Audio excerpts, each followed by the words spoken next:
বর্তমান ত্রিপুরার রাজনীতিতে একটা জিনিস দেখা যাচ্ছে, সেটা হচ্ছে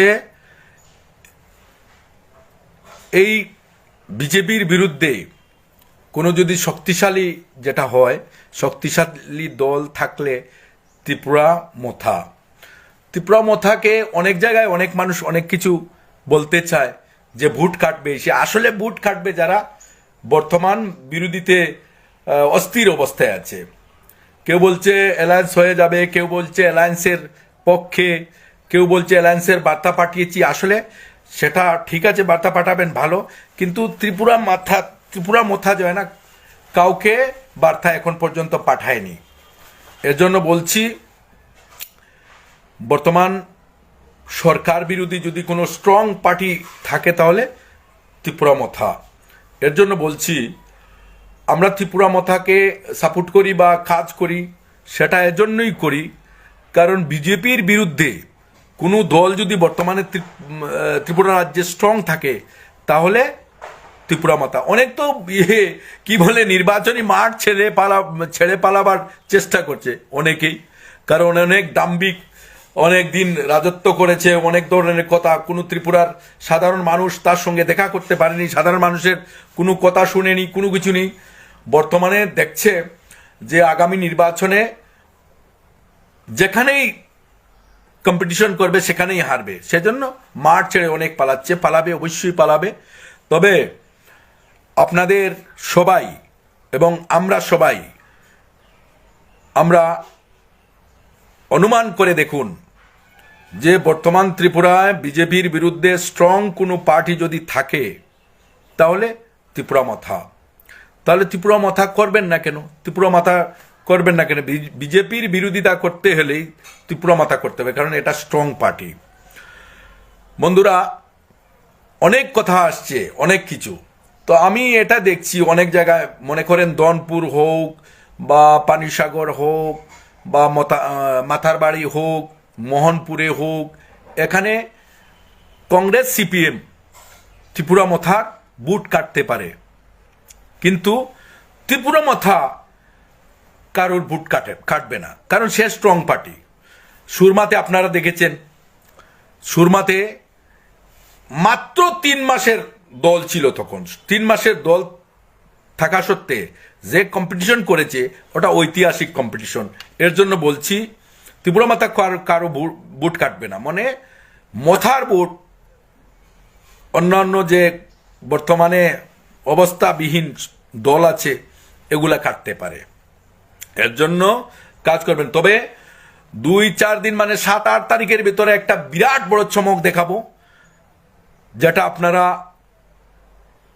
অনুমান করতে পারছেন না বা করবেনও না। এত বড় একটা বিরাট বড় গ্রুপ ত্রিপুরা রাজ্যের অন্য দল থেকে আমাদের মথায় যোগদান করবেন, আর আপনাদেরকে আমি লাইভ করব ওখান থেকে যে কত মানুষ জয়েন করছে। 5 পরিবার 10 পরিবার নয়, 1002-1 পরিবার একসঙ্গে, 1002-1 পরিবার। তাহলে অন্য যারা আছে, যারা জয়েন করবে, যে দল থেকে জয়েন করবে, এদের অন্য দলের কোনো অস্তিত্ব ওখানে থাকবে না আর। তাই বলছি, মহারাজ আমাদের দলের সুপ্রিমো, উনি শিলংয়ে আছেন, শরীর ভালো নয়। ওনার জন্য সবার কাছে অনুরোধ করব, সবাই যে যার ধর্ম মতো, যে যেরকম ঈশ্বরকে ডাকেন, আল্লাহকে ডাকেন, ভগবানকে ডাকেন, ওনার জন্য দোয়া করবেন। ইনশাল্লাহ কম হয়েছে, অনেক আগে থেকে অনেক বেটার, তবে আরও বেটার হওয়ার জন্য ইলেকশন চলে এসছে, ময়দানে যাতে ওনাকে আমরা দেখতে পাই, সেজন্য বেশি বেশি দোয়ার প্রয়োজন, বেশি বেশি প্রার্থনার প্রয়োজন। আপনারা প্রার্থনা করবেন আল্লাহ যেন ওনাকে সুস্থ করে তাড়াতাড়ি করে এই নির্বাচনী মাঠে আমরা দেখতে পারি ওনাকে। প্রিয় বন্ধুরা, অনেকে অনেক ধরনের কথা কয়, অনেক জায়গায় এই আছে সেই আছে। দাম্ভিকতার যে পরিচয় যে লোকটা দিয়েছিল দীর্ঘ বছর, 2 দশক, সেই লোকটার মাঠ ছেড়ে পালাবার চেষ্টা করছে, কারণ অস্তিত্ব থাকবে না। এইবারের অস্তিত্ব থাকার সময় নেই, মানুষ বুঝে গেছে কাকে কি করতে হবে, সেই জন্য নিজের থেকে পালিয়ে যাওয়ার চেষ্টা করছে। আর পালিয়ে যাবেই, কারণ আর অস্তিত্ব নেই, কিছুই হবে না, কিছুই হবে না। করে দেখুন না, যত স্ক্রুটিনি করবেন, যত কিছু, মানুষের কথা কোনোদিন শোনেনি ভদ্রলোক, কোনোদিন মানুষের কথা শুনেনি। মানুষকে কি বলবো, একদম ওয়ান ম্যান আয়রন ম্যান হিসাবে পরিচিত দিয়ে দীর্ঘদিন ত্রিপুরা রাজ্যের। আমি আজকে 10,323-এর কথা বলবো। 10,323 যে শিক্ষক, তাদেরকে যে অবিচার করেছে, আইনি জটিলতাকে পরিষ্কার না করে, আইনি প্রোটোকলকে, আইনি প্রসেস ঠিকমতো না করে অফার করে চাকরি দিয়েছে। তাদের ব্যক্তিগত কোনো অপরাধ নেই, অ্যাপ্লাই করেছে, চাকরি পেয়েছে, কিন্তু আইনি জটিলতাটা তো পরিষ্কার করে করা দরকার ছিল। সেটা কে করেছে? তপন চক্রবর্তী করেছেন। তপন চক্রবর্তীর সঙ্গে আর কে ছিলেন? আর একজন অফিসার ছিলেন। তো উনার সমস্ত কাজ উনি করতেন শিক্ষা দপ্তরে। তাহলে এখানে আইনি জটিলতা থাকার কারণেই তো কোর্ট রায় দিয়েছে, কিন্তু কোর্ট কি রায় দিয়েছে সেটার পেছাপেছি, সেটা তো দীর্ঘ আমল ধরে চলছে। তাহলে এজন্যই বলছি, সব কিছুর পিছনে এই দাম্ভিকতা, একাত্ম, মানে যেটাকে বলে I am the great, I am the leader of Tripura, I am the government of Tripura, I am the all thing is I am, nothing else. অন্য কাউকে কোনো কিছু ভাবার কোনো প্রয়োজন নেই, আমিও সেরা। সেই যে দাম্ভিক লোক এবার নির্বাচন ছেড়ে পালিয়ে যাচ্ছে, নির্বাচন ছেড়ে পালিয়ে যাচ্ছে। অনেকে অনেক ধরনের চেষ্টা করছে, বিভিন্ন আরো দল আছে যেগুলো আছে, সেই নতুন নেতা বা নতুন তাদের দলের সুপ্রিমো বা এরা আমাদের দলের যে সুপ্রিমো আছেন, আমাদের মাননীয় মহারাজ, ওনার সঙ্গে যোগাযোগ করার চেষ্টা করছেন, যোগাযোগ করছেন, সব কিছু করছেন। কিন্তু সেই দাম্ভিক লোক, সেই দাম্ভিক লোক, আমি ওটাকে কি বলবো, সেই লোকটার কারণে ত্রিপুরায় বিভিন্ন ধরনের সব কিছুর পেছনে দায়ী এই লোকটা। কারণ এই লোকটা যদি মানুষের কথা শুনতো, তাহলে ত্রিপুরার বর্তমান অবস্থা হয় না। কাউ মানুষের সঙ্গে যোগাযোগ ছিল না। এই মহাদাম্বিক আয়রন ম্যানের যোগাযোগ সাধারণ মানুষের সঙ্গে ছিল না। সাধারণ মানুষের রিপোর্ট দিয়েছে ওই কি বলে লোকাল কমিটি থেকে, ওখান থেকে সব ঠিক, অল রাইট, অল রাইট। আর টাকা কে কে সমস্ত জায়গায় 2008-এর পরে যত চাকরি হয়েছে, বিশেষ করে সব জায়গায় যে যতই দল করুক না কেন, কিন্তু মাল দিতে হয়েছে, সবকিছু কারা খাইছে? এই লোকাল লিডারগুলো খাইছে। এদেরকে, এই বুড়া পার্টিদের বর্জন করুন, ঐক্যবদ্ধ হন। এদের বিরোধিতা নয় শুধু,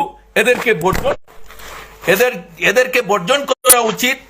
এর জন্য আমি বলছি, আগামী নির্বাচন 2023 একটা স্ট্রং পার্টি এবং বর্তমান সরকারে আসীন দলের আসল কোন প্রতিদ্বন্দ্বী যদি থাকে, তাহলে ত্রিপুরা মথা। আর ত্রিপুরা মথার সুপ্রিমো মানুষের লক্ষ্যে, জনগণের স্বাধীনতা পুনরুদ্ধারের লক্ষ্যে, জনগণের আত্মসম্মান পুনরুদ্ধারের লক্ষ্যে তার দল খাড়া হয়েছে। তাকে আমরা সাপোর্ট করি। ইনশাল্লাহ জয় তো হবেই। অনেকে বলে কোথা থেকে 20টা সিট আছে পাহাড়ে, এডিসি যেটাকে আমরা সংরক্ষিত আসন বলি, 20টা সিট আছে। আরে ভাই, আপনারা লোকাল কি বলে পিপলস ভোটার্স নিয়ে আলোচনা করবেন, স্ক্রুটিনি করে দেখবেন কত ভোটার্স আছে, কোথায় আছে, কিরকম আছে, কে কত ভোট পাবে। ভোটার্স নিয়ে ইয়ে করে অনেক মানুষকে তাল বাহানা করে অনেকজন অনেক জায়গা থেকে জিতেছে। এইবার আর সেইটা হবে না। আপনারা ঐক্যবদ্ধ হন। আমি আগামী 7-8 তারিখের ভেতরে যে একটা পাহাড়ের মধ্যে 10কে নিচে ফেলে ত্রিপুরা মথায় জয়েন করাচ্ছি। আপনারা সবার নাম চিনবেন, যারা যারা যোগদান করবেন। এখন তো বলা যাবে না, কারণ যেই দিন যোগদান সভা হবে, অবশ্য সেই দিনে লাইভ করব, আপনারা দেখবেন। এর জন্য বলছি, মহারাজা long live, Tripura Motha long live, TCF long live. ধন্যবাদ সবাইকে, বেশি বেশি শেয়ার করবেন। তবে আবার বলছি, ওই দাম্ভিক লোক, ওই যে আয়রন ম্যান, ওই আয়রন ম্যানকে বর্জন করুন। এই আয়রন ম্যানের মানুষের সঙ্গে যোগাযোগ ছিল না, আরও থাকবে না, কারণ তার দলের সিস্টেমটাই এরকম। সাধারণ মানুষ ডাইরেক্ট গিয়ে কথা বলতে পারবে না। ত্রিপুরা মতায় আসুন, সাধারণ একদম তৃণমূল স্তরের কর্মী, যেটা এই তৃণমূল স্তরের কর্মী পর্যন্ত আমাদের মহারাজের সঙ্গে কথা বলতে পারবে, দেখা করতে পারবে, এই সুযোগ অবশ্য থাকবে। আরেকটা কথা বলি, বর্তমান বিজেপির হয়ে কাজ করছে আরেকটা দল, যেটাকে আপনারা সবাই দেখছেন। আসলে বুট পাবে 100-200, যেখানে দাঁড়াবে বুট 100-200 পাবে, কিন্তু বিরাট ফ্ল্যাগ স্ল্যাগ দিয়ে অনেক কিছু ইয়ে করেছে, তবে করে আয়োজন করেছে, মানে কি এদিক থেকেও খাবে ওদিক থেকেও খাবে, দল থেকেও আসবে আর বুট কাটিং করার জন্য ওদিক থেকে খাবে। এদের থেকে হুঁশিয়ার থাকবেন, বাপ বেটার দলটা, ওরা এদের থেকে হুঁশিয়ার থাকবেন। আরেকটা কথা বলছি, যে যেখানেই কাজ করুন না কেন, সব দলের আলাদা আলাদা সিস্টেম আছে।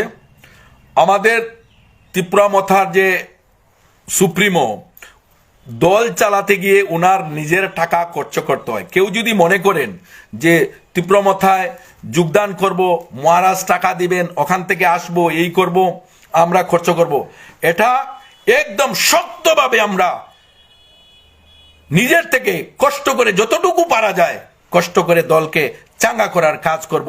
টাকার দিকে লক্ষ্য রাখবে না। যারা এখানে এসে টাকা খাওয়ার ইচ্ছা বা এখানে এসে কি বলে ছায়া নেওয়ার ইচ্ছা, ওদেরকে আমাদের এখানে আমি রিকোয়েস্ট করব আপনারা দূরে থাকবেন, কারণ এখানে টাকার কোনো খেলা নেই।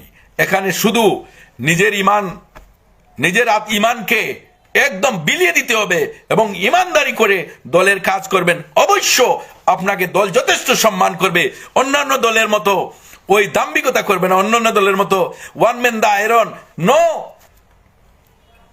এখানে সেকুলারিটি সব থাকবে। অনেকে বলেছিল আগে, আপনারা একটা জিনিস বুঝবেন, অনেকে বলেছিল আগে যে মহারাজ আসলো কোথায় থেকে। আরে মহারাজ আসলো কোথা থেকে? আজকে ওরাই বারবার বলছে মহারাজ মহারাজ বলছে, এটার পিছনে কারণ মানছে, এমনি তো না, বেইমানি করে আর হবে না, কাজ হবে না।